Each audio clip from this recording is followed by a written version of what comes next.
Okay, so today we talk about planar graphs. So this topic is related to four-color theorem, which is rather famous within the whole graph theory.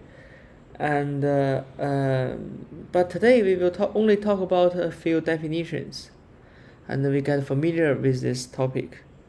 So let's start with a definition. A graph is called a planar is called planar if it can, let's say graph G. So if G can be embedded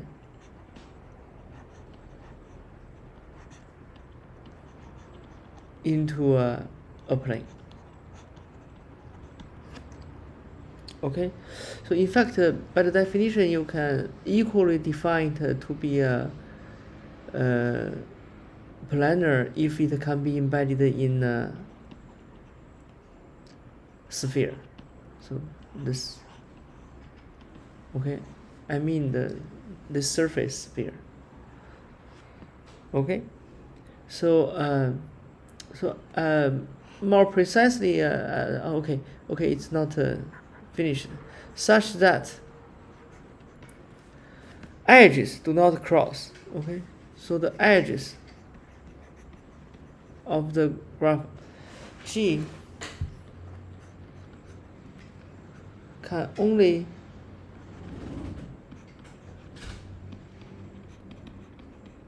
intersect at the end. So we are not allowing this kind of thing to happen. So okay, so it's an interesting exercise to check that the definition. So as I said, the definition can be made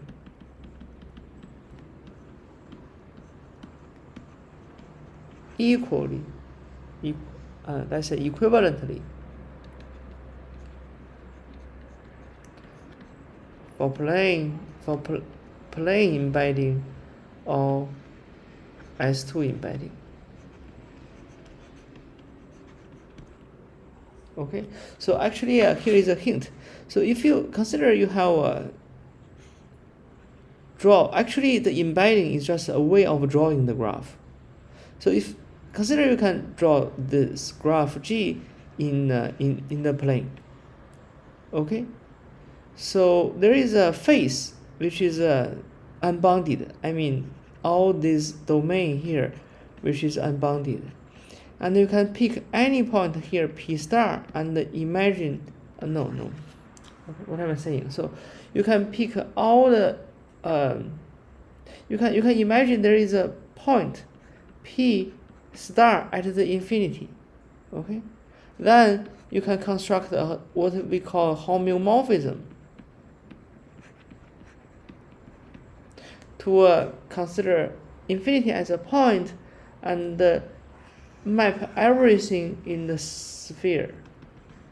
Then this is, for example, f of star. So this homomorphism is what do you call f? So this is f of p star here, this point. And then you can imagine that this triangle lives here.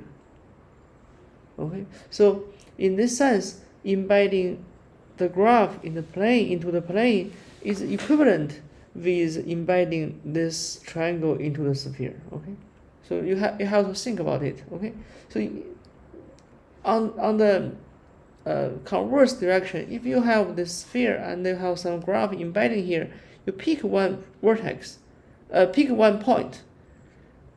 For example, here you have an embedded image of a graph, and you pick one point P away from the graph, and then sort of you think of this P as the point infinity, okay? And then you imagine how this graph is embedded in the plane. Okay, so you get this equivalence. Okay, here there is a remark on a few a subtle thing about the definition. We call a graph planar if you can embed the graph into the plane or the sphere. But the embedding is not done. Okay, so there is a parallel sort of definition. We call plane graphs. For example, plane graph. G, maybe we should not give a name. So plane graph, if it is already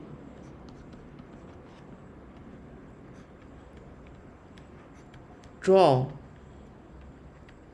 in the plane or the sphere. So for example, we did this a lot. We can, okay, we say probably this is a copy of K22, or maybe we have a copy of K4, right? This is a copy of K4. When we draw it, but this is not a this drawing is not very good because we have a crossing. But K4, we can draw it this way, you see? So we have V1, V2, V3, and V4. And we have this edge. This is V1, V4, and you have V2, V3. Okay? So we did this a lot. When we actually have already drawn this graph in the plane, we call it a plane graph. But of course, it is also a planar graph. But when we talk about a planar graph, we mean that we can actually draw it, but we didn't draw it. So the subtlety of the definitions is that given a planar graph, there might be different ways to get plane graphs. So let me make a point. So given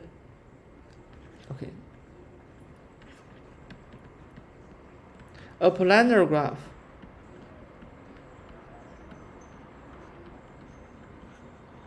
G, there might be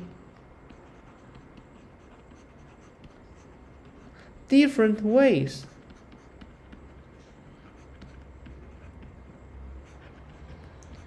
to draw it. So by definition, a planar graph, we know that we can draw it, we can embed it into the plane. However, there might be different ways we could obtain different plane graphs, you see? So by plane graph, the definition is a little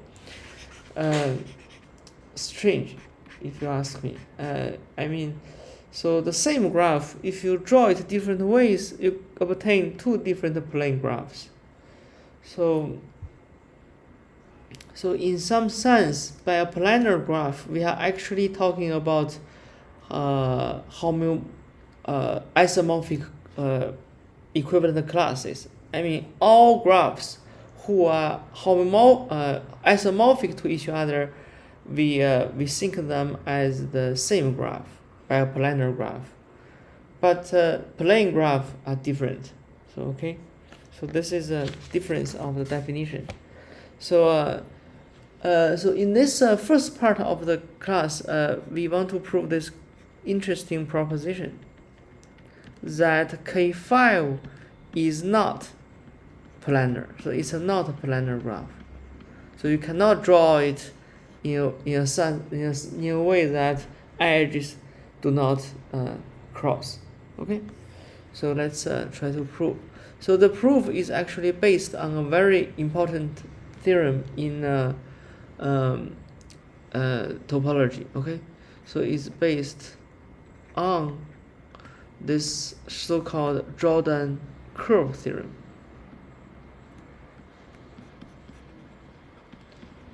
So this Jordan curve theorem is it's very natural. However, in history, many people try to prove it and gave wrong proofs. So it has a long history. So proof is not very easy. Okay, so which says what? Which says that any simple closed curve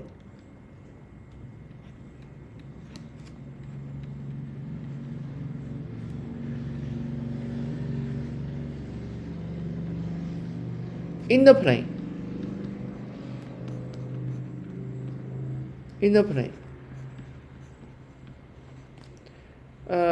separates the plane exactly into two domains.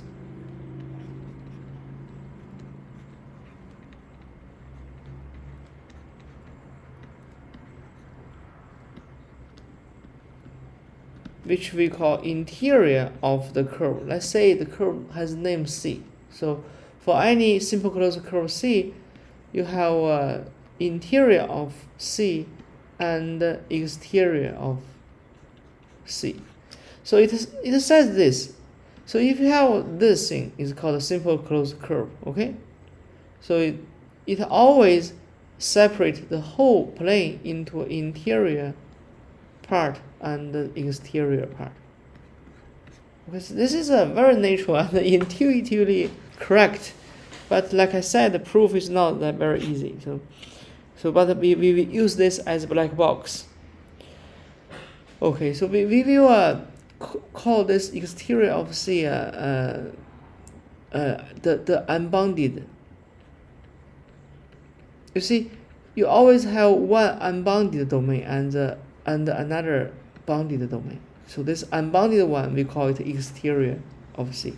And this is the bounded domain.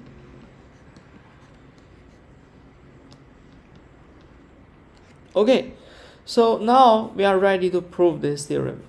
We are trying to show that whatever way you embed K5 into the plane, you must have some edge crossing.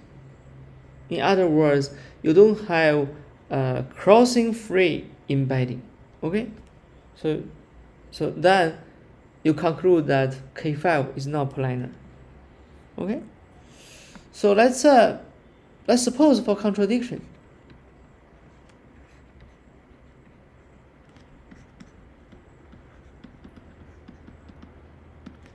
that K5 embeds to the plane. Okay, in a way that so with no edge crossing. Okay, so this is not happening because we are trying to find a contradiction. So observe that.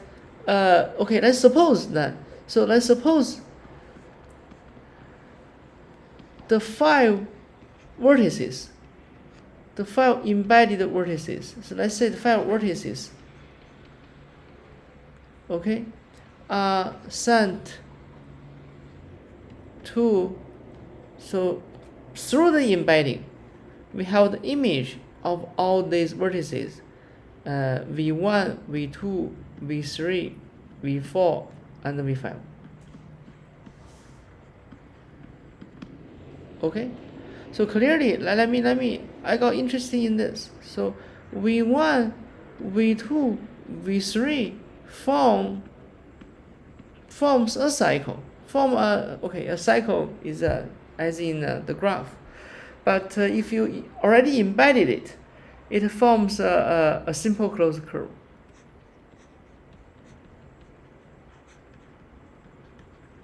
In R2. Okay, so suppose now that without loss of generality,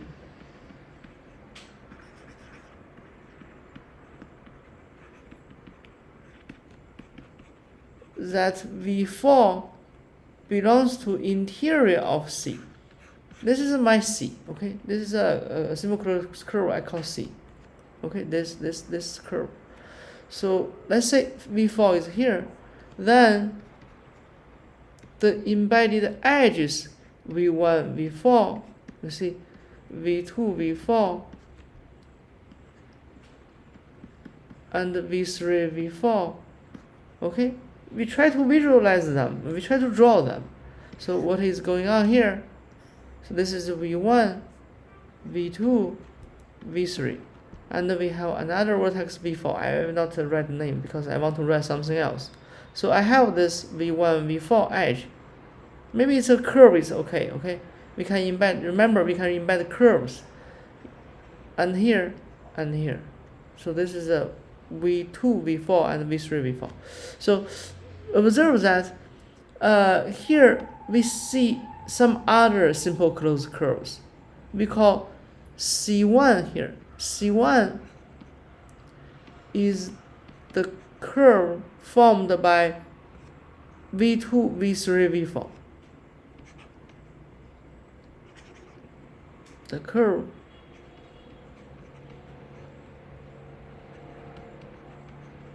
given by V2, V3, V4. V2, V3, V4. Here is V4, okay? And the C2 is the curve, okay? Here. V1, V3, V4, okay? So C3 will be the curve.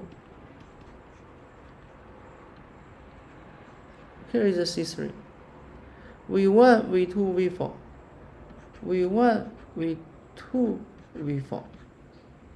Okay, so we got 3 curves. Okay, so in particular, by definition, I choose C1 such that V1 is in the exterior of C1. You see, C1 is this curve. Let's draw red. So C1 is this curve, you see? And right, and the V1 is in the exterior of C1. V2,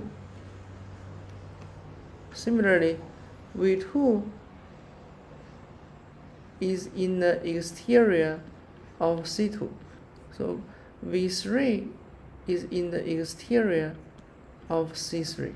Okay, this is just I defined this way. So I choose the definition of V1 exactly to satisfy this. So note that, for example, the edge V1, V5, you see? What I want to say, there is an edge V1, V5. Here is my C1. So observing this V1, V5, we conclude that since V1 is in exterior of C1, and V1, V5 cannot cross anything. In particular, it cannot cross this whole curve. So let's say cannot cross C1, right? And we start from V1, which is in the exterior of C1, and the whole curve V1, V5, this edge, it cannot cross C1. We conclude that V5 also belong to exterior of C1. Okay, so there are similar arguments. So V2, V5 also it cannot cross C2. Okay, and this vertex V2 belongs to exterior of C2. So we conclude V5 belongs to the exterior of C2. Now V3, V5 not cross C3. So we conclude that V5 is in the exterior of C3. Okay? So we obtain always V5. So it is outside in the exterior component domain of all 3 curves, C1, C2, C3. And you observe this C1, C2, C3, what we found? So the curve C, the interior of the curve C is exactly the union of C1, C2, C3 and several edges. Okay? So it implies that V5 must belong to the exterior of the whole C. Okay, so actually we draw it correctly, but we try to prove what we already see. So V5 has to be in the exterior of this whole C. However, remember V4 belong to the interior of C. So it means what? V4, V5 cross the curve C. This is a contradiction because we suppose K5 somehow can embed without any crossing. Okay, so this is the first theorem I want to talk about today. So there is an exercise I ask you to do. So maybe I will put it in your list. So K33 is also not planar. So remember, what is a K33? It's a complete bipartite graph. Each part has 3 vertices. So this is something like this. So if you draw it. So clearly I draw it in the plane, but with a lot of crossings. So the claim is that you cannot draw it in the plane with no crossing. All right? Okay, so I think it's basically the first part of today, but I talk about K5 and K33. There is here it's interesting. We give a definition and mention an important theorem. We will not prove it. So definition, we call a subdivision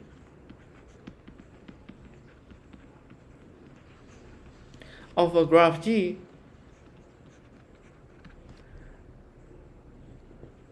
a graph so obtained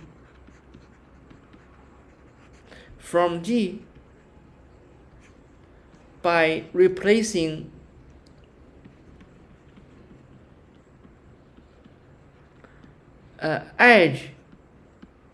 edges by paths. So what is happening? So for example, we have a triangle. Okay, so this is a triangle. This is my G, and I try to replace this path with replace this edge with a path. So you can put this edge as a path like this, and this edge as a path like this, and I obtain a graph G prime. So G prime will be called a subdivision of G. Okay. So I introduce this definition because I want to state this theorem by Kuratowski. So this theorem is kind of important. A graph, so we have seen that a graph G is if we talk about K33 and K5, they are not planar. Essentially, they are the only obstructions for a graph to be a planar. So in the sense that a graph is planar if and only if G has no subgraph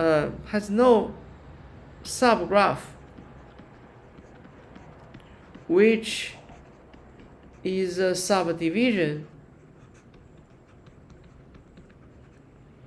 of case 5 or K33. So in other words, so this is a big theorem. I will not prove this. So in other words, if a graph is not planar, okay, if a graph is not planar, then somehow it must have some subgraph, which basically, if you look far away, is basically K5. So maybe you have a K5, but some edge become a path, okay, or K33. So there are 2 graphs are important for a graph to be a non-planar, okay. So there's a very famous. This is a very famous theorem. All right. So there are several other things I want to talk about during the class, during the second part. So I think for the first part, this is enough. You can hear me, right?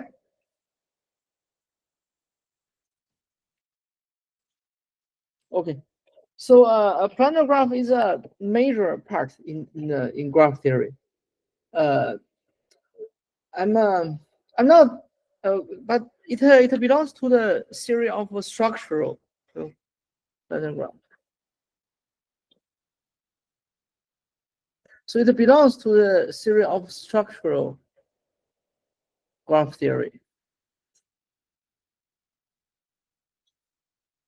So reading the name, it concerns of with all the subtle structures of graph, and it's kind of complicated. I'm not working in this area, so let's only talk about some basics.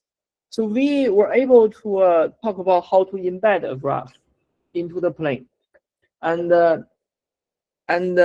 somehow there is a famous theorem. Let's only mention its name. Grabowski said that basically a graph G, so a graph G is planar if and basically there are two important graphs to look at. One is K5, another is K33. But you cannot, it's not very direct. So it's like a graph is planar if and only if let's say graph G is planar if and only if G has no subgraph, which is a subdivision of K5 or K33. So it's like basically if you look very far away, so something like a path, and there's no other. So let's say there is a path. You have a vertex, something like this, V1, V2, V3, and so on until Vk, and there is no other actual edges. So in this case, if you look far away, it looks like one edge. Okay, so we call this kind of thing replacing one edge with a path. We call this a subdivision. So subdivision of K3, for example, will be something like this. Okay, so if G has no subgraph, which is a subdivision of K5 or K33, then it's a planar graph. Okay, in other words, if a graph is not planar, then you have to find the K5 or K33 somewhere. But I think it's very nice theorem and then very classical. We will not prove this. Rather, in the second part of today's lecture, I'm going to give two things. The first thing I'm going to talk about duality. It's a technical method, and later when we talk about four-color theorem, this notion will come out. Okay, so today we introduce this definition. What is a duality? What is a dual of a graph? So sometimes we call geometric dual. So remember when I talk about planar graph, and I also talked about a plane graph, which is a graph actually already drawn in the plane. So there is a difference. So let me give you a difference. Let me tell you what's going on. So for example, if you have a graph like this, okay, so if you draw this graph like this, it's the same graph, you see. Okay, so this graph G1 and this graph G2, we call they are isomorphic. They are the same graph, but we draw them differently in R2. So they form two different plane graphs. Okay, so definition is a little subtle. Okay, so the notion of a geometric dual of a graph is given with respect to plane graph. So it depends. So let's start with an important remark. The definition of a dual of a graph depends how you draw it. Depends on how the graph is drawn in the plane. So it means that in this picture, we will come back to this example later.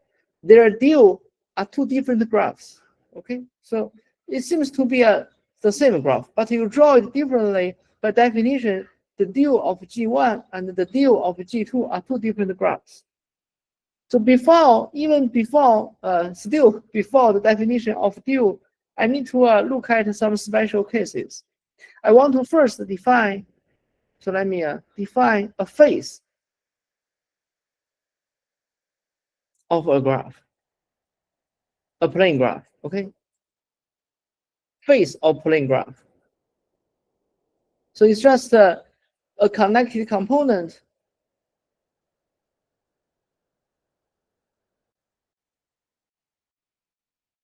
in the whole plane minus the graph, the edge set of the graph union the vertex set of the graph. So you see the way when we draw it, here there's a vertex, here there is a vertex, vertex, vertex, and here there's edge.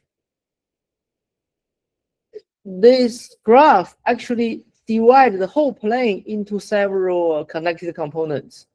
So for example, this outside of this graph is let's say F1, and maybe this is F2, F3, F4. Okay, so is it clear? The definition of dual. So sorry, definition of face. So we talk about face of a graph. So there are, in this case, we have 4 faces, right? Okay. So this is the definition of a face. And let's give a strange graph. So it has this vertex, have this vertex, and maybe you have an edge here, which we call E. And we have several other, this is vertex, this is vertex, here there's a vertex, and there is a loop. So we come back to the situation that we have strange edges. Here is a loop.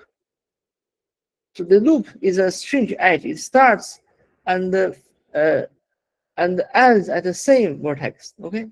So the loop is let's call it F E2. Okay, this is E1, E2. So E1, let's look at it. Is a cut edge. Okay, it means that if you delete it, the graph is separated. Okay, it's a cut right edge, and it has the property that both sides of E1. Okay, so given an edge, we can consider. So for example, this edge, let's say E3 here, this edge E3 here, we can consider its two sides, this side and this side. Okay, so I think it's clear both sides are one of the face. So each side is one of the faces. You see, the left hand side of E3, when I draw this way, is a face, and the right side is another face. But for cut edge, it's a little strange. Both sides of E1 are the same face. You see, for E1, it's both sides because they are connected. You see, they are connected to each other. So if you start from the left hand side of E1, it comes back to itself without crossing anything, right? So observation E1, if E1 is a cut edge, then both sides of E1 are in fact the same face. And for E2 here, which is a loop, E2 is a loop. Eventually, we don't like these things. We will talk about graphs without loops, without cut edges. So right now I'm explaining why. Okay. So let's say E2 is a loop, but it's bad because the following. So interior of E2 is a face, right? Here, let's write F2. Okay. So F2 above. It has a property that its boundary curve. So this face F2, if you draw its boundary curve this boundary curve is only one edge. So let me explain you what's going on. So for example, this face, its boundary curve consists of 3 edges, right? So for example, this is V1, V2, V3, whatever. So you have these 3 edges as the face of F3. But for F2, it only has 1 edge as its boundary curve. Okay. So let me put a further observation. It's not in this graph. Let's consider if you have VW and somehow you have multiple edges. So more than 1 edges between 2 vertices. So here you have a face. So the boundary of F is 2 edges, right? In this situation. So if and only if between VW there are multiple edges. Okay. So because of these 3 definitions, we don't like multiple edges. Then we avoid the boundary of F to have 2 edges. And we don't like loop. And we avoid the situation that the boundary of some face is only 1 edge. And we also want to avoid the cut edge. So we make sure that every edge, the 2 sides of that edge are 2 different faces. Okay, so these 3 examples are exactly what we want to avoid. So then we want to give this definition. We define the G start with G be a simple graph. So there is no multiple edges, no loops. G is a simple graph. Good. Then assume G has no cut edge also. G has no cut edge.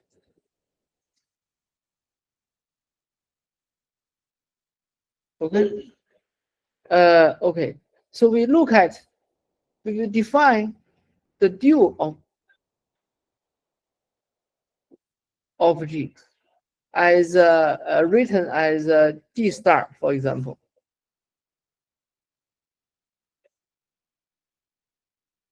G star. It's another group. It's a new another graph. It's a new graph. It's defined based on G. So G star. So edges of G star, the vertices of G star are the faces of G. So here, the first thing, vertices. Let's write vertices of G star are exactly faces of G.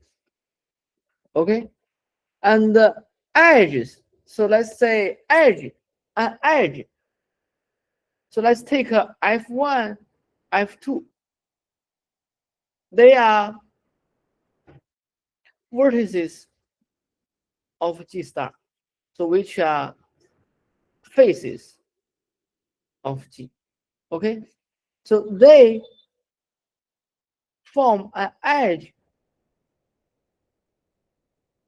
if and only if their boundary, they have a common boundary.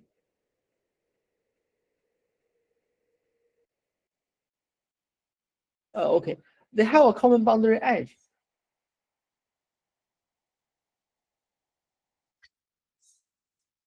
I mean, this word edge is edge in Greek.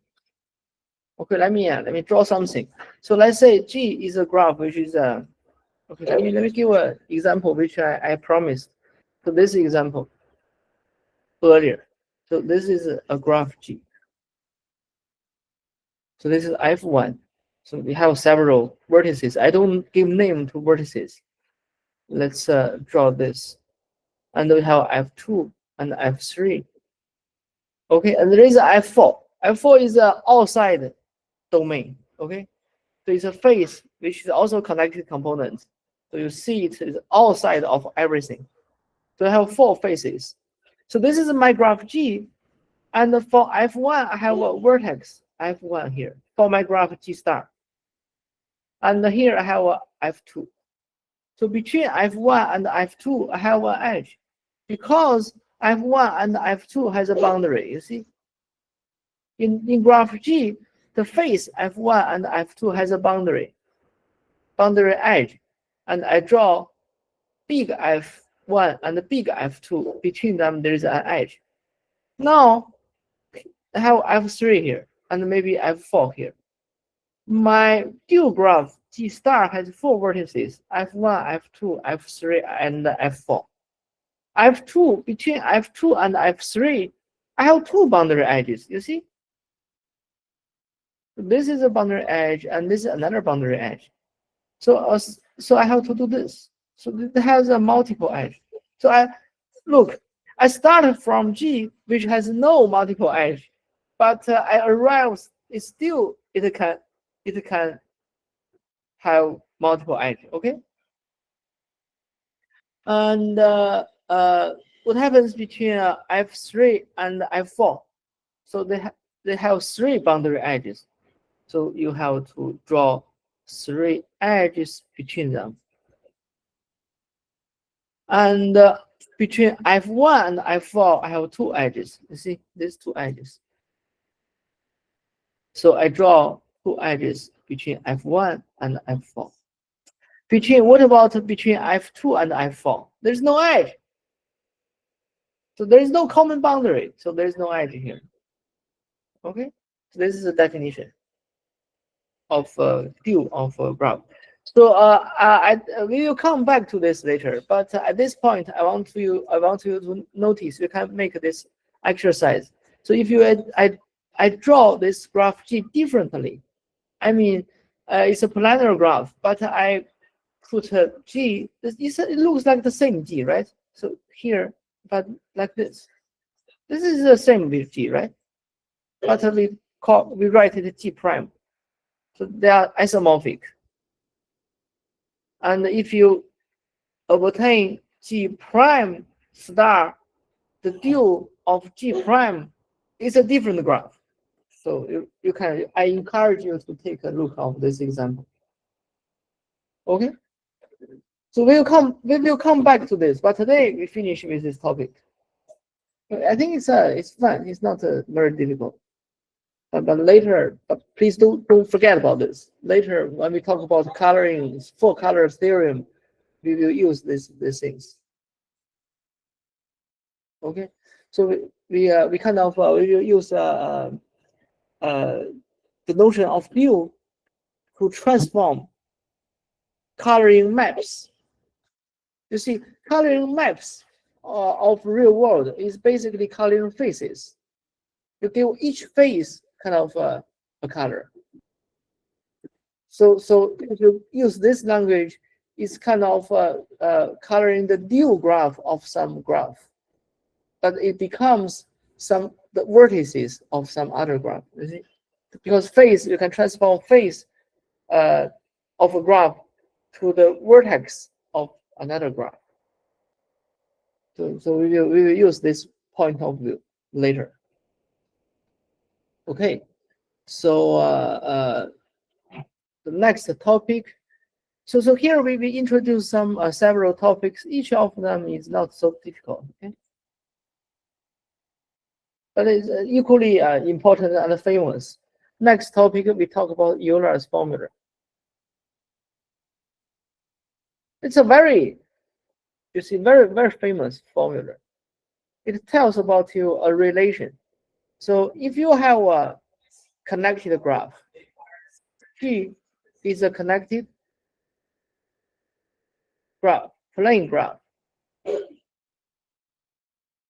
Okay, again, it's drawn in the plane. And then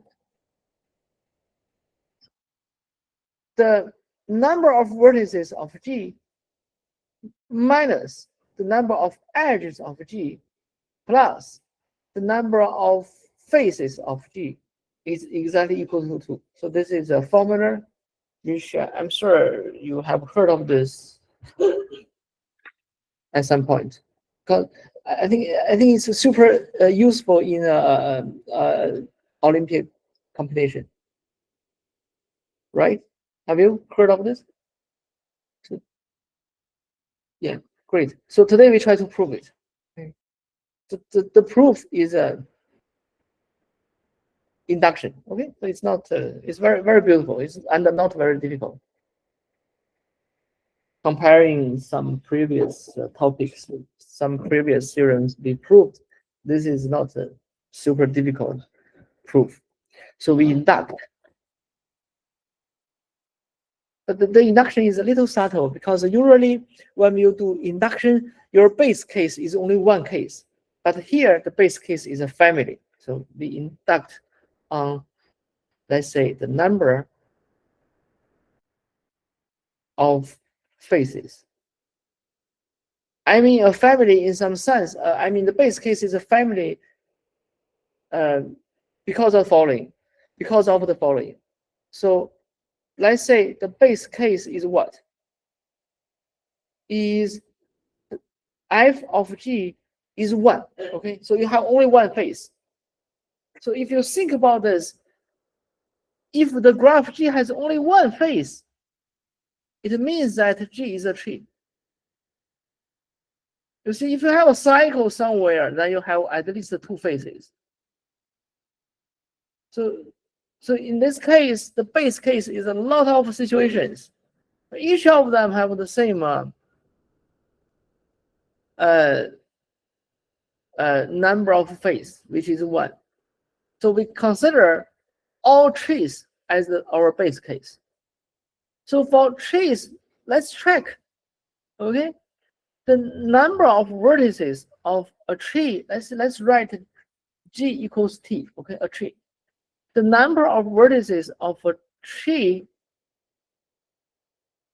it equals the number of edges of the tree plus 1. Okay, I think I put as an exercise somewhere. If you have a forest, you have count the connected component. It makes things a little more complicated. But it's a tree, then this holds exactly. Okay. Then the number of faces, like I said, is 1, right? So you just you make this very simple computation. You see V minus E plus F equals 1 plus 1 equals 2. So the formula star is checked. This is the base case. Next, we assume, suppose star is true for all connected plane graph with f of g face number smaller than f. So let's say that with face number smaller than f. For example, with face number, I think it's enough to use this with face number f minus 1. And we try to show this is also true for the situation of G, which has face number f of G. So this is the induction hypothesis. Okay, to do this, the because f of G is greater equal than 2 at least, because the case it equals 1 was done. So since the phase number is at least 2, G contains cycle. G is not a tree this time. It must contains a cycle. Okay, so we just pick an edge from some cycle, which is not a cut edge. Okay, so pick an edge from some cycle.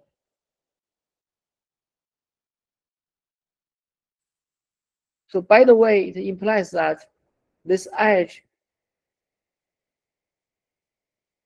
is not a cut edge. So otherwise, you delete it, the graph becomes disconnected, and it does not belong any cycle. So it's a pick an edge from some cycle. It's not a cut edge. And so let's define. Let's just delete this cycle. Delete this edge. So let's define G prime by deleting this edge. Let's put E star by deleting E star. Okay. So the question is, I want to compute the vertex number of G star, which is the same with the vertex number of G, because I didn't do anything about the vertices. The graph is still connected. There is no isolated vertex. And the edge number of G star will be the edge number of G minus 1, because I deleted one edge. And interestingly, the phase number of G star will equal the phase number of G minus 1 also. Let's see. We have some cycle, and we delete one edge here. The two sides originally they belong to different phases, but when you delete this guy, okay, when you delete this guy, the two phases becomes one. You see, then the number of phases will decrease by one. So since we already know for the G prime, okay, for G prime, the phase number is smaller. So we know that Eula's formula star holds for G prime.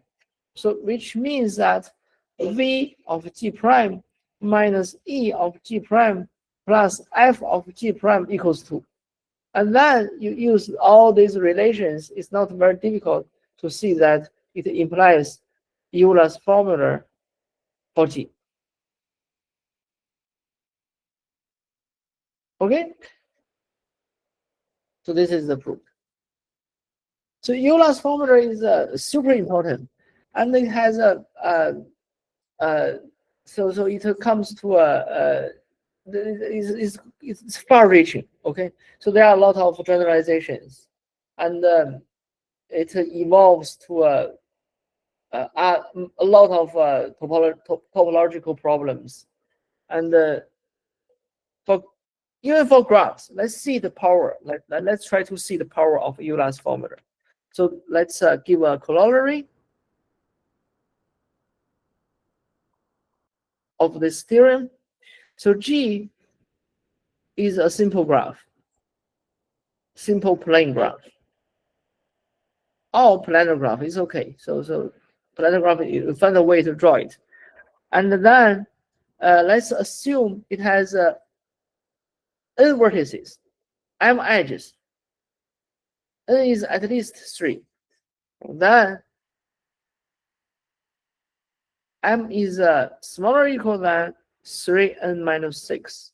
It's a very precise relation. So how to understand this? So what happens is that you are not allowed to have too many edges comparing to n. Otherwise, it becomes too crowded, and you cannot draw this graph in the plane. And the proof uses Euler's formula. Okay. So there is another part. Moreover, if we have equality, so okay, I don't do this moreover part. I will explain during the proof. So okay, so this is enough. So how to prove this? So the idea is that you try to write down d of f. So the number of edges in the boundary of f. F is a face. The number of edges in the boundary curve. Okay, in the boundary curve of f. Okay, so I mean in the previous situation, this face will have 4 boundary edges. So, okay, so and maybe for example this guy also has 4 boundary edges. Okay, and this guy has 3 boundary edges. Okay, so we count. If you draw the boundary curve, it passes how many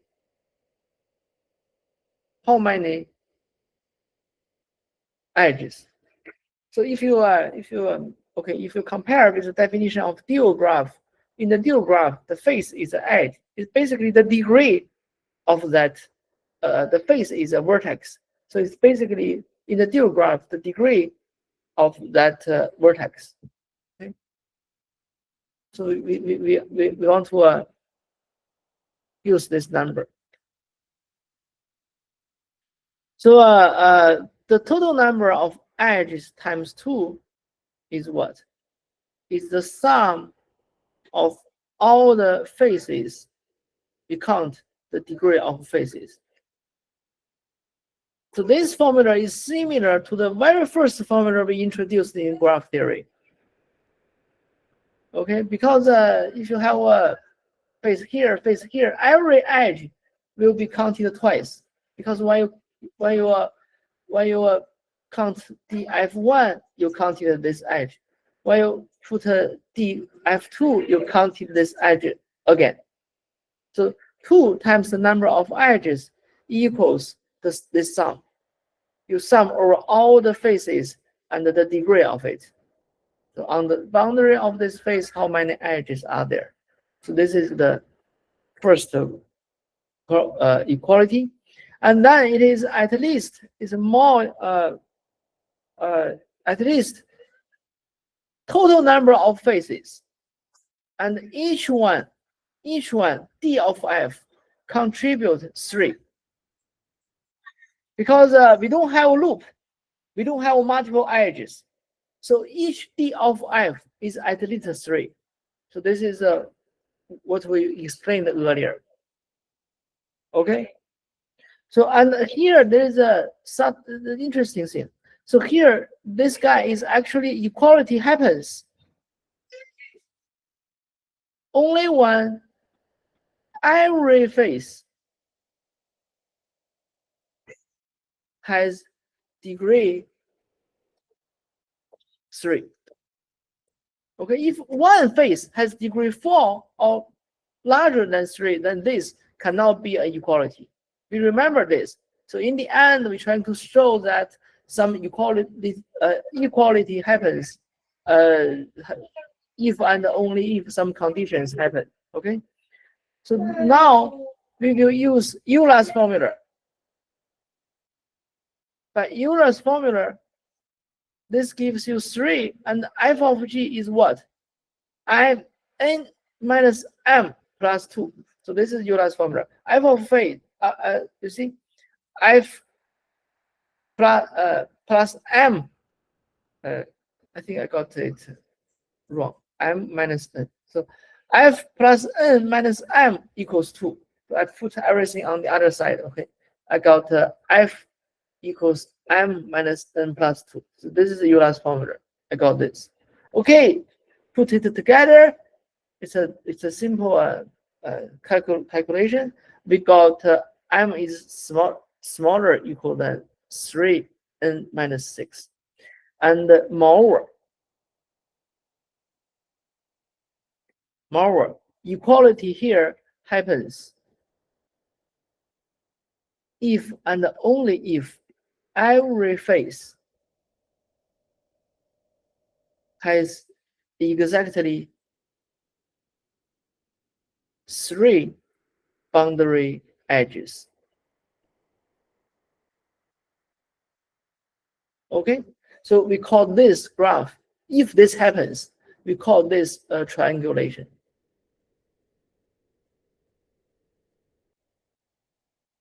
So triangulation meaning that you try to use triangle to partition the whole graph. So for example, this is a triangulation. But the outside is not. You see, it's a little more complicated than I thought. So let me draw this. Okay, this is triangulation because here there's a triangle. This face has 3 edges, and this face has also 3 edges. Okay, it's a triangulation, but this is not. So you have F1, F2, F2. So F3 has too many boundary edges. You will consider these 4 edges all edges of F3. So probably you need to join these 2 and you get F4. No, it's fine. F3 has boundary edge, this edge, and this curve. And F4 has this curve and here and there, here. You see? So basically, my drawing is not very convincing, but let me try to do it again. So you have this, and have this. Okay, so this is the triangulation. So every face has 4 faces. Every face has exactly 3 boundary edges. Okay. Okay, this is a corollary. So there's a formula here. There is a area, as I remember. So when the graph is not planar, you can ask further questions. You can ask if the graph is really far from being planar. Which one is more difficult to draw in the plane? Which one is less difficult in the sense of something called crossing number? So I think by definition, it's like, okay, it's not planar, meaning that when you draw it, probably you have some crossing of edges. And you try to find a way that you use the least crossing as small as possible. So for example, you can draw this graph only using 2 crossings. And you absolutely cannot use 1 crossing. Then you call crossing number of the graph 2. Okay, I will not write this. It's not part of this course. And to estimate crossing number is very useful. So it's a topic in graph theory. Okay, it's just for extension. Okay, so the final thing I want to explain today is that using all this work, we can give a quick proof for the theorem we already proved. K5 is not planar. So I want to give a second proof, which is very simple, using this corollary. So prove if it's planar, then what's happening? The vertex number and the edge number has this relation, right? Remember this. But what is the edge number of K5?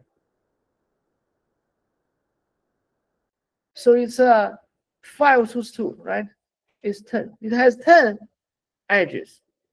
You have 5 vertices and you choose 2. And by this formula, it will be smaller than 3 times how many vertices? 5 vertices, right? Minus 6, which is 9. So you got this contradiction. Okay? So here is the corollary. Okay. So where does this contradiction come from? Because we assume K5 is planar, then we apply this inequality. Okay, then you got a contradiction. Okay, that's all.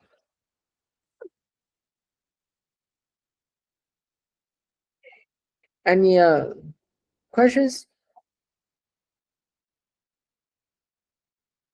Okay, great. So okay, so I think it's fine. I believe you more or less already knows at least part of this theorem. Okay, so if no, okay, let me stop recording.